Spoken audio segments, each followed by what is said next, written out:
সংসারে সকলে উঁচুতে উঠতে চায়, কেউ নত হতে চায় না। ভেবে দেখুন, আপনি একটা পথে হাঁটছেন, আপনি দেখতে চাইছেন যে আপনি সঠিক পথে হাঁটছেন কিনা, পায়ের নিচে কাঁটা পড়ে আছে কিনা। কিভাবে দেখবেন? আপনাকে সেই মাথা নত করেই দেখতে হবে। এর অর্থ কি? অর্থ খুব সহজ। প্রত্যেকবার নত হওয়া অনুচিত নয়, সেটা কোনোভাবেই সম্মানহানি নয়। পরিস্থিতি অনুসারে এবং যেখানে প্রয়োজন আপনি নত হতে শিখে গেলে আপনি অনেক কিছুই লাভ করতে পারবেন। জ্ঞান, মান, গুণ, বিশ্বাস।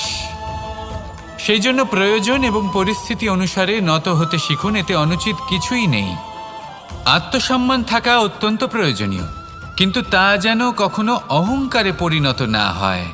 এই বিষয়ে অবশ্যই নজর রাখবেন এবং আমার সাথে ভালোবেসে বলবেন, রাধা রাধা।